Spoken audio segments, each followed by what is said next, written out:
To Ms. CWyatt-Morley, who is the founder and executive director of an organization called WOMEN and AIDS, AIDS. And of course, Ms. Wyatt-Morley, before we finish the show today, let's give you an opportunity to talk about how our audience and others might be able to assist you in doing what you're doing. I know that to produce a book is a very, very expensive proposition, yes, and to give it away is a much more expensive proposition. But how can they help you do what you're trying to do in terms of dealing with this disease? That's what we want to try to deal with over the last 6 minutes we have. Thank you so much for asking that question. Yes, you can please contact us at 256-3882. We need all of the volunteers that we can possibly get. We have taken on a large undertaking.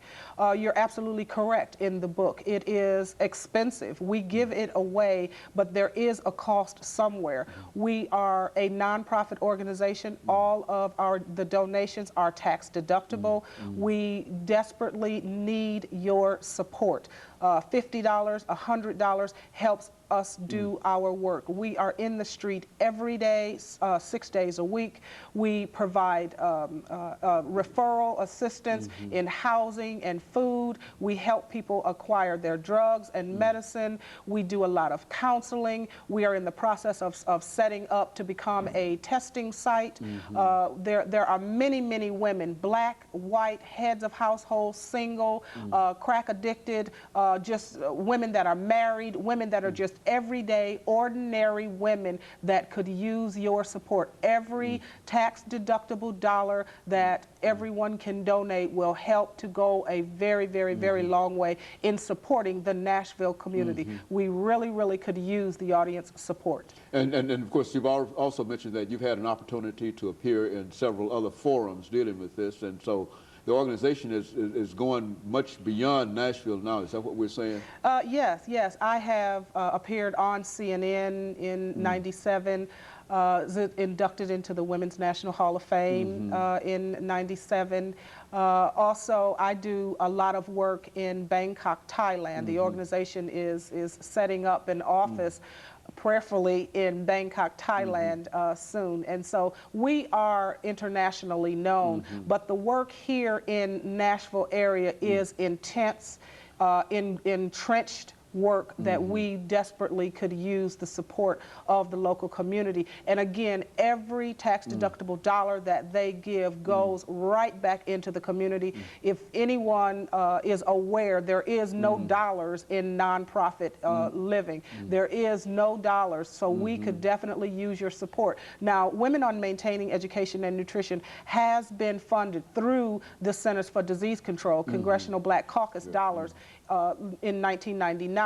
So we currently and presently are under a grant. However, that is for one specific program, but the overall programs where, example, we offer free massage therapy to the community. Well, there's a cost for that, which again, we could use your tax-deductible dollars. There is a cost in the books that we give away. Again, we could use your tax-deductible dollars. Also, as you had mentioned earlier, I am producer of Reasons to Live, Women, Their Families, and HIV, and there's a cost associated with that. Again, all of the monies that come into our organization are put back into the community, used to help infected and affected females living and coping with HIV and AIDS. We also have an outstanding youth program. We have a youth peer educator who goes into the schools, goes out into the communities, and our youth peer educator, his parents are individuals living with the disease. So he is able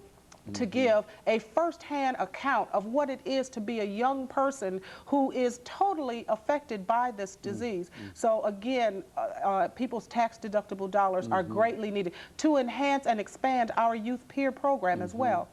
You know, we've got about a minute and a half. Let me allow you over this last minute and a half to sort of talk about something that you simply felt that you had to talk about before we end the show today.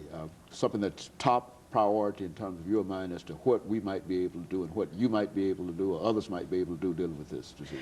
I think the thing that touches my heart the most is if we can come together as a people, not black, not white, just a people. If we can come together as a people and have open forums, open dialogues discussing HIV and AIDS, we can eradicate and eventually eliminate this disease. I think that is the most important thing that I can say, despite everything. If we begin to have open dialogue, open discussions, talking in churches, in synagogues, across the United States, especially and primarily in Middle Tennessee, where sexually transmitted diseases, again, are skyrocketing. If we can have open forums and open dialogues to discuss HIV and AIDS, we can reduce rates of infection in Nashville, right here at home. Very good. And of course, during this last half minute that we have here, Ms. Catherine Wyatt-Morley, let me thank you for coming by and giving us this excellent information today. Thank you. And to really applaud the courage that you have, because as we indicated earlier, we've had a number of individuals to come by